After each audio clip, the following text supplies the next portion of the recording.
Tuan-tuan, cuba bayangkan kan, kalau ada orang kata, saya tahu apa yang awak rahsiakan, apa yang awak beritahu, saya tahu apa. Takut kita tuan-tuan. Bila Sayyidina Umar, dia dah sepak adik dia, kemudian dia ambil, dia baca, Allah tahu rahsia kamu, Allah tahu apa yang tersembunyi, apa yang sir wa akhfa, ya. Yang tersembunyi itu, yang jelas, semuanya itu yang tersembunyi, yang rahsia, semuanya Allah tahu. Sir itu rahsia, akhfa itu tersembunyi.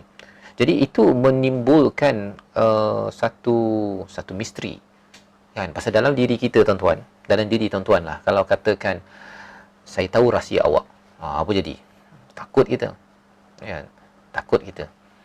Saya tahu rahsia awak, apa yang awak buat tahun lepas, apa yang awak buat 3 tahun lepas, saya tahu apa rahsia awak 10 tahun lepas. Kawan kita, ya, cakap kita macam tu, menakutkan tuan-tuan, menakutkan.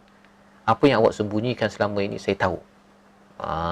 Kan, menakutkan kan? Tapi itu bukan perkataan manusia. Bila Allah cakap apa? Fa innahu ya'lamu sirra wa akhfa. Ini menarik tuan-tuan ya. Hanya Allah sahaja yang tahu perkara yang rahsia dan juga yang tersembunyi. Kalau orang tahu pun, ada benda lagi yang orang tak tahu. Allahu Akbar. Contohlah kan. Contohlah. Ada orang tahu rahsia kita, apa kita buat dekat asrama. Tapi dia tak tahu apa rahsia kita selepas itu kita dah bertaubat ke, sebelum itu sebenarnya apa masalah kita ke. Dia tak tahu. Jadi walaupun Nabi Musa itu pernah membunuh seseorang, ya, pernah membunuh seseorang, tetapi Allah kata bahawa Allah mengetahui rahsia dan apa yang disembunyikan. Allah lebih mengetahui lagi apa perancangan Allah. Jadi Nabi Musa dalam keadaan takut rahsianya terbongkar, ya, dia cuba sembunyikan kesilapan dan juga ketakutannya, tetapi Allah tahu. Allah tahu. Jadi dia macam ada satu yang menakutkan, dalam masa sama juga ayat ini memujuk.